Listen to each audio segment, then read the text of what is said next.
ಗುಂಡಪ್ಪ ಗೌಡ್ರೆ, ಬನ್ನಿ. ಬಹಳ ದಿನ ಆಗಿತ್ತು ಈ ಕಡೆ ಬರದೆ. ನಿಮ್ಮ ಜೊತೆಗಿನವರು ಎಲ್ಲಿ? ಅಕ್ಕಪಕ್ಕ ಯಾವಾಗಲೂ ಇರ್ತಾರಪ್ಪ, ಹಕ್ಕ ಬುಕ್ಕ ಇದ್ದ ಹಾಗೆ. ಎಂತ ಹಕ್ನೋ ಬುಕ್ನೋ ಮಾರೇ, ಸುಮ್ಮನಿರೋಲ್ಲ, ಎಲ್ಲ ಗೊತ್ತಿರ್ಬೇಕು ಮಾತಾಡ್ತಾ. ನಾನು ಬಂದೆ ಮುಂದೆ. ಅವರೆಲ್ಲ ಹುಡುಗಣ್ಣರು ಮಾರಾಯ, ನಮ್ಮ ಜೊತೆ ಎಂತಕ್ಕೆ ಸೇರ್ತಾರೆ? ವಯಸ್ಸಾದವ್ರ ಜೊತೆ. ಹಂಗೆ ವಯಸ್ಸಾದವ್ರ ಜೊತೆ ಸೇರ್ಬೇಕಂದ್ರೆ ಭಾಳ ಗಟ್ಟಿ ಕುಳನೇ ಆಗ್ಬೇಕು. ದೊಡ್ಡ ದೊಡ್ಡ ಸಾಹುಕಾರೆಲ್ಲ ಇದ್ರೆ ಅವ್ರ ಹತ್ರ ಹೋಗ್ತಾರೆ, ನಮ್ಮ ಹತ್ರ ಎಲ್ಲ ಇದು ಮಾಡಲ್ಲ.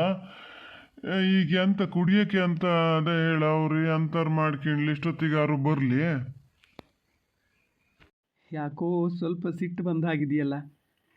ನಿಮ್ಮದು ಎಂಥ ಗುಂಡಪ್ಪ ಗೌಡ್ರೆ ಇದು ಕೋಳಿ ಜಗಳ? ಯಾವಾಗಲೂ ನಿಮ್ಮ ಮೂವರದ್ದು ಇದ್ದದ್ದೇ. ಒಂದಲ್ಲ ಒಂದು ವಿಷಯಕ್ಕೆ ಜಗಳ ಮಾಡೋದು, ಮತ್ತೆ ಒಟ್ಟಿಗೆ ಇರೋದು. ಇಲ್ಲ ಮಾರೆ, ನೀನೊಬ್ಬ ಸಿಟ್ಟು ಗಿಟ್ಟು ಎಂತ ಇಲ್ಲ. ನಾನು ಯಾಕೆ ಬೇರೆಯವ್ರ ಮೇಲೆ ಸಿಟ್ಟು ಮಾಡ್ಕೊಳಕ್ ಹೋಗ್ಲಿ? ನಾನಾತು ನನ್ನ ಕೆಲಸ ಆತು ಅನ್ನಂಗಿರ್ತೀನಿ. ಅಲ್ಲ, ಅಲ್ಲಿ ನೋಡಿ ಪಾಪಣ್ಣಣ್ಣ ಗುಂಡಪ್ಪ ಗೌಡ್ರು ಕೂತ್ ಹೊಡ್ತಾ, ಅಲ್ಲ ಅದು ಎಷ್ಟು ಸ್ಪೀಡ್ ಬಂದರು ಅಂತ. ನಾನು ಹಿಡಿಯೋಣ ಅಂತ ಬಂದ್ರೆ ಆಗಲೇ ಇಲ್ಲ. ಹೋಟ್ಲಿಗೆ ಹೋಗಿ ಕೂತಾಗಿದೆ. ಎಂತ ಆರ್ಡ್ರ್ ಮಾಡ್ತಾರೆ? ಏನು ಆರ್ಡ್ರ್ ಮಾಡೋದು? ದೊಡ್ಡ 5 ಸ್ಟಾರ್ ಹೋಟ್ಲು ನೋಡೋ. ಕಾಫಿ, ಗೋಲಿ ಬಜೆ, ಟೀ, ಅದು ಏನೋ ಸಂಜೀವಣ್ಣನ ಹತ್ರ ಈ ಕಾಫಿ ಕಾಸಕ್ಕೆ ಹೇಳಿರ್ತಾರೆ, ನಾವು ಟೀ ಕುಡಿಯಲ್ಲ ಅಂತ. ಕಾಸು ಕೊಟ್ಟಕ್ಕೂ ಕುಡ್ಕೂತಾರೆ, ಹೋಗ್ತಿರ್ತಾರೆ. ಸ್ವಲ್ಪ ನಿಧಾನ ಮಾತಾಡು, ಸಿಟ್ಟಿನ್ನೂ ಇಲ್ಲ ಅವರದ್ದು. ಅಲ್ಲಿ ನಿಂತ್ಕೊಂಡು ಎಂತ ಮಾಡೋದಾ? ಅನಿಲ, ಒಳಗೆ ಬಾ. ಪಾಪಣ್ಣ, ಎಂತ ಗುಂಡಪ್ಪ ಗೌಡ್ರಿಗೆ ಹೆದರೋದಾ ನೀವು ಹಾಗೆ? ಅಲ್ಲ, ನಾನಿಲ್ಲಿ ಮಾತಾಡ್ತಾ ಇದ್ದೇನೆ, ನೀನೆಂತ ನೋಡೋದಾ ಆ ಥರ? ಅನಿಲ, ಯಾರನ್ನು ಹುಡುಕ್ತಿದ್ದೀಯೋ? ಅಲ್ಲಪ್ಪ, ಯಾರನ್ನು ಹುಡುಗಿಡ್ಕಿದ್ದಲ್ಲ, ರೋಡಲ್ಲಿ ಯಾರು ಓಡಾಡ್ತದಾರನು ನೋಡಿದೆ. ಪುಣ್ಯಕ್ಕೆ ಯಾರು ಓಡಾಡ್ತಾ ಇಲ್ಲ. ನಿಮ್ಮ ಮಾತು ಕೇಳಿಸ್ಕೊಂಡ್ರೆ ಅವ್ರು ಏನು ಅನ್ಕೋಬೇಕು ನೋಡೋಣ ಹೇಳಿ. ಗುಂಡಪ್ಪ ಅವನು ನೋಡಿ ಹೆದರದ. ಪಾಪ ಅವ್ರು ಯಾರನ್ನು ಹೆದರ್ಸ್ತಾರ್ರಿ? ಗೋವಿನಂಥ ಮನುಷ್ಯ ಬಾಯಿಗೆ ಬೇಳಿಟ್ರೆ ಕೊಚ್ಚಕ್ಕೆ ಬರ್ತದೆ ಬರಲ್ಲ. ಬೇಕಾದ್ರೆ ಬೇಳಿಟ್ಟು ನೋಡಿ. ಅಂಥ ಮನುಷ್ಯನ ನೋಡಿ ನಾವು ಹೆದರ್ತೀವಿ ಅಂತ ಯಾರು ಕೇಳಿಸ್ಕೊಂಡ್ರೆ ಏನು ಅನ್ಕೋಬೇಕು ಅವ್ರ ಬಗ್ಗೆ? ಇನ್ನೊಂದು ಸತಿ ಹೀಗೆಲ್ಲ ಹೇಳಬೇಡಿ ನೀವು. ಸಾಕು ಮರೆಯ. ಬೆಣ್ಣೆ ಒಂಚೂರು ಹೆಚ್ಚಾಯ್ತು ಅಂತ ಅನ್ನಿಸ್ಲ ನಿಂಗೆ? ಎಷ್ಟು ಬೆಣ್ಣೆನೇ ಹಾಕಲಿ, ಎಂಥದೇ ಹಾಕಲಿ, ಕೃಷ್ಣ ಆ ಕಡೆ ತಿರುಗ್ದವ್ ಈ ಕಡೆ ತಿರುಗದೇ ಇಲ್ಲಲ್ಲ. ಅದಕ್ಕೆಂತ ಮಾಡೋದು ಹೇಳಿ? ನಿಮ್ಮದು ಒಳ್ಳೆಯ ಕಥೆ ಆಯಿತು ಮಾರಯ್ಯ. ಗುಂಡಪ್ಪ ಗೌಡ್ರಿಗೂ ನಿಮಗೂ ಸಮ ಆಗ್ತದೆ. ಕೂತ್ಕೊಳ್ಳಿ. ಕುಡಿಲಿಕ್ಕೆ ಏನು ಕೊಡಲಿ? ಕೂತ್ಕೋತೀವಿ, ಆದರೂ ಕುಡಿಯೋಕ್ಕೆ ಅಂತ ಏನು ಅವೆಲ್ಲ ದೊಡ್ಡರೇ ಹೇಳ್ಬೇಕಪ್ಪ. ಗುಂಡಪ್ಪ ಮಾವಿರಷ್ಟೊತ್ತಿಗೆ ನಾವೆಂತ ಹೇಳಲ್ಲ. ಅವ್ರು ಏನು ಹೇಳ್ತಾರೋ ಅದೇ. ಅಲ್ಲ, ಅವ್ರು ಕುಡಿದು ಬಿಟ್ಟಿದ್ದಾರೋ ಸಹಿ. ನಾನೇನು ಅದಕ್ಕೇನು ಹಿಂದೆ ಮುಂದೆ ನೋಡಲ್ಲಪ್ಪ. ನೀ ಕೂತ್ಗಳ ಏನು ಹಲರಿತಾನೆ. ಗುಂಡಪ್ಪಣ್ಣಗೆ ಹಾಗೆಲ್ಲ ಭಾಳ ಮಾತಾಡಿದ್ರೆ ಇಷ್ಟ ಆಗಲ್ಲ. ಈಗ ಗೊತ್ತಾನ ಗುಂಡಪ್ಪಣ್ಣ?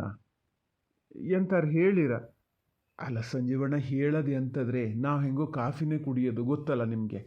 ಕಾಫಿ ಮಾಡಿದ್ದಿಲ್ಲದೆ ಇದ್ರೆ ಮಾಡಿ ನೀರುಳ್ಳಿ ಬಜೆ ಕೊಡಿ 1 ಪ್ಲೇಟ್. ಇಲ್ಲ ಮಾರಯ್ಯ, ಈಗಷ್ಟೇ ಖಾಲಿ ಆಯಿತು. ಮಾಡ್ತೇನೆ, ಒಂದೇ ನಿಮಿಷ ಮಾಡ್ತೇನೆ. ಕೂತ್ಕೊಳ್ಳಿ, ಮಾತಾಡ್ತಾ ಇರಿ. ಅಲ್ಲ ಸಂಜೀವಣ್ಣ, ಒಂದು ಕೆಲಸ ಮಾಡ್ತೀರಾನ? ಹಾಗೆ ನೀರುಳ್ಳಿ ಹೆಚ್ಚಾ ನಮ್ಮ ಗುಂಡಪ್ಪ ಗೌಡ್ರು ಈ ಥರ ಸಿಟ್ಕೊಂಡಿದ್ಯಾ ಅಂತಕ್ಕೆ ಅಂತ ಒಂಚೂರು ಕೇಳಿ ನೋಡೋಣ. ನನಗೆ ಎಂಥದ್ದು ತಪ್ಪು ಮಾಡ್ದಂಗೆ ನಂಗೆ ನೆನಪಿಗೆ ಬರೋಲ್ಲಪ್ಪ. ಆಗಲಿ, ನಿಮ್ಮ ಎದುರ ಒಂದು ಇದು ಆಗೇ ಬಿಡಲಿ ನ್ಯಾಯ ಪಂಚಾಯತ್ಗೆ ಎಂತ ಅಂತ ನೀವೇ ಕೇಳಿಬಿಡಿ. ಅಲ್ಲ, ಅಲ್ಲಿ ಹತ್ತಿರದಲ್ಲಿ ಕೂತವ ನೀನು. ನನಗೆ ಹೇಳ್ತಿದ್ದೆ ಮಾರಯ್ಯ, ನನ್ನ ಹತ್ರ ಕೇಳೋ ಬದಲು ಅವ್ರ ಹತ್ರವೇ ಕೇಳು. ಯಾಕೆ ಸಿಟ್ಟು ಮಾಡ್ಕೊಂಡಿದ್ದೀರಿ ಹೇಳಿ? ಗುಂಡಪ್ಪ ಮಾವ, ಸಂಜೀವಣ್ಣ ಹೇಳಿದ್ದು ಕೇಳಿಸ್ತಲ್ಲ. ಹೇಳಿ ಈಗ, ಸತ್ಯ ಹೇಳಿ, ಎಂತಕ್ಕೆ ನಮ್ಮ ಮೇಲೆ ಸಿಟ್ಕೊಂಡಿದ್ಯಾ ಅಂತಕ್ಕೆ ನೀವು? ಮತ್ತು ಫಸ್ಟಿಂದ ಕೇಳಿ ಅವ್ರನ್ನ ಕೆಣ್ಕಕ್ಕ. ಈಗ ಸುಮ್ಮನಿರು. ನಾವು ಮಾಡಿದ್ದು ಹಾಗೆ. ನಾ 1-2 ಸತಿ ಫೋನ್ ಮಾಡಿದೆ, ಅವ್ರು ಸಿಕ್ಕಲ್ಲ. ಈ ಟೆನ್ಷನ್ನಲ್ಲಿ ಮನೆಗೆ ಹೋಗೋಕೆ ಮರ್ತೋತು. ಯಾರಿಗಾರು ಬೇಜಾರಾಗದೇ. ಇವ್ರು 3 ಜನ ಇಷ್ಟು ಒಗ್ಗಟ್ಟಾಗಿರೋಷ್ಟೊತ್ತಿಗೆ ಯಾರೋ 3ನೇರಿಂದ ವಿಷಯ ಗೊತ್ತಾದಾಗ ನಾಳೆ ನಮ್ಗಾರು ಹಿಂಗೆ ಸಿಟ್ಟು ಬತ್ತಿತ್ತು. ಪರಮಸೆ ಆಗಿದ್ರಿ ಗುಂಡಪ್ಪಣ್ಣ, ಮಾಮೂಲಾಗಿ ಇದ್ದುಬಿಡಿ. ಓ, ಪಾಪಣ್ಣನ ಕೆಲಸನ ಇದೀಗ? ಎಂಥ ಜನನ್ರಿ ನೀವು? ಸಿಟ್ಟು ಬರದೇ ಇರ್ತದ ಮತ್ತೆ ಅವರಿಗೆ? ಗುಂಡಪ್ಪ ಮಾವ ನನ್ನ ಮೇಲೇನು ಸಿಟ್ಟು ಮಾಡ್ಕೊಳಲ್ಲ, ಗೊತ್ತಾಗ್ತದ ಅವರಿಗೆ ನಾನು ಎಷ್ಟು ಟೆನ್ಷನ್ನಲ್ಲಿದ್ದೆ, ಯಾರಿಗಾರು ಹೇಳಷ್ಟು ಕೇಳಷ್ಟೆಲ್ಲ ಪುರ್ಸೋತಿತ್ತು ನನಗೆ ಅಂತ. ನನ್ನ ಕಂಡ್ರೆ ಇಷ್ಟನೇಯ. ನೀವು ಬೇಕಾದ್ರೆ ಹೆಂಗಾರು ಮಾಡಿ ಇನ್ನೊಂಚೂರು ಸಮಾಧಾನ ಮಾಡಿ. ಹಾಂ ಹೌದಪ್ಪ, ನಮ್ಮ ಮನೆಗೆ ಬರೋಕ್ಕೆ ನಂಗೆ ಹೇಳೋಕ್ಕೆ ಎಲ್ಲ ನಿಂಗೆ ಭಾಳ ಟೆನ್ಷನ್ ಇರ್ತದೆ. ಅದೇ ದೊಡ್ಡ ದೊಡ್ಡ ಸಾವ್ಕಾರರ ಮನೆಗೆ ಹೋಗೋಕ್ಕೆ ಮಾತ್ರ ಟೆನ್ಷನ್ ಇರಲ್ಲ. ಪುರ್ಸೊತ್ತು ಇರ್ತದೆ, ಎಲ್ಲ ಸಮಾಧಾನನೂ ಇರ್ತದೆ, ಎಲ್ಲದೂ ಇರ್ತದೆ. ಮಾತಾಡದೆ ಸುಮ್ಮನೆ ಕೂತ್ರುಂದಾತು. ಎಂಥರಾಗಲಿ, ಕೊಳ್ಳು ನುಡಿ ಹೊಡಿತು ಅಂತ ಆಯ್ತು. ಇನ್ಮೇಲೆ ಏನಾದ್ರು ಮಾಡ್ಬೋದು ಬಿಡಿ.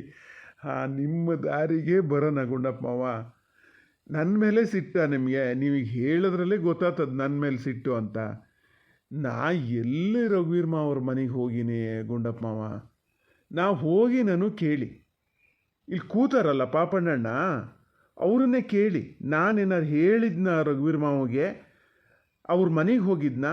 ಎಂಥದಾರು ಮಾಡಿ ನಾನು ಒಂಚೂರು ಕೇಳಿ ಆಮೇಲೆ ಸಿಟ್ಟು ಮಾಡಿ ನನ್ನ ಮೇಲೆ.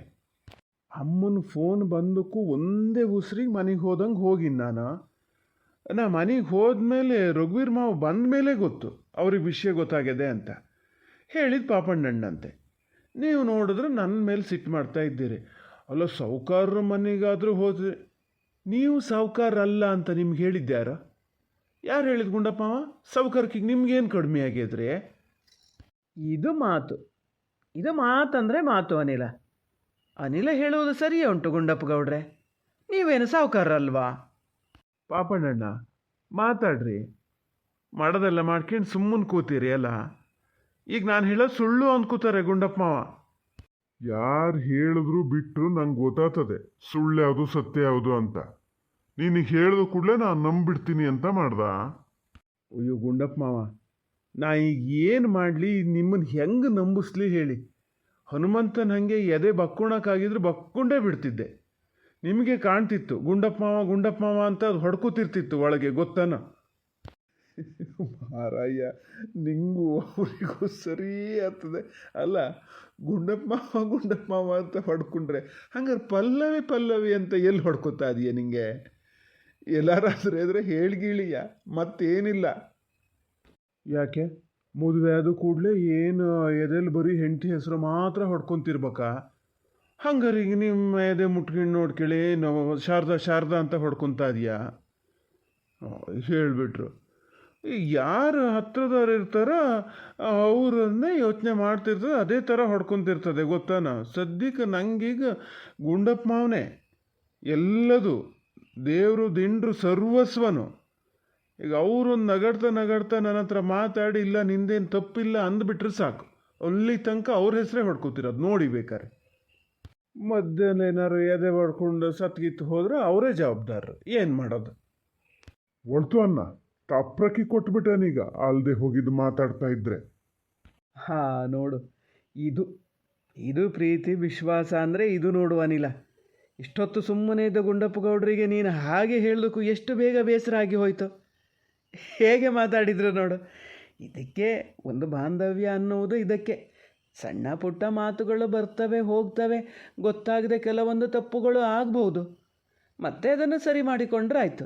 ಹೀಗೆ ಮಾತಾಡಿಕೊಂಡ್ರೆ ಎಲ್ಲವೂ ಸರಿ ಹೋಗ್ತಾವಪ್ಪ. ಸಂಜೀವ, ಸುಮ್ಮನಿರೋ ನೀನು. ಆತ ಈಗ ಬೇಗ ಕೊಡು, ಮನೆ ಕಡೆ ಹೋಗ್ಬೇಕು. ಆ ವಿಶ್ವಾಸ ನಂಬಿಕೆ ಎಲ್ಲ ಒಬ್ಬರ ಹತ್ರ ಇದ್ರೆ ಆತದಂತ ಮಾಡ್ದ.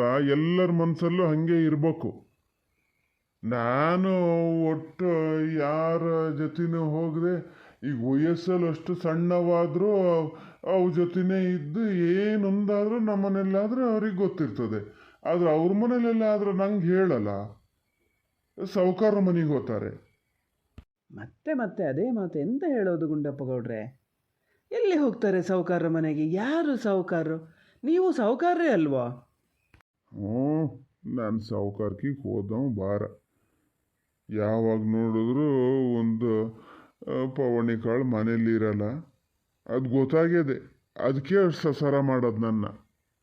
ಗುಂಡಪ್ಪಣ್ಣ, ನಾನು ಅವಾಗಿಂದ ನೋಡ್ತಿದ್ದೀನಿ ಮಾರ. ಏನು ತಮಾಷೆ ಮಾಡಲಿ ಏನು ಮಾಡಲಿ ನಿಮ್ದು ಈ ಥರದ ಮಾತೇ ಬಿಡಲ್ಲ ಅಂತೀರಿ ನೀವು. ಏನು ನಿಮ್ಮ ಹತ್ರ ಕಾಸಿಲ್ಲ ಅಂತ ಹೇಳಿ ನಾವು ಯಾರೂ ಮಾತಾಡೋಲ್ಲ.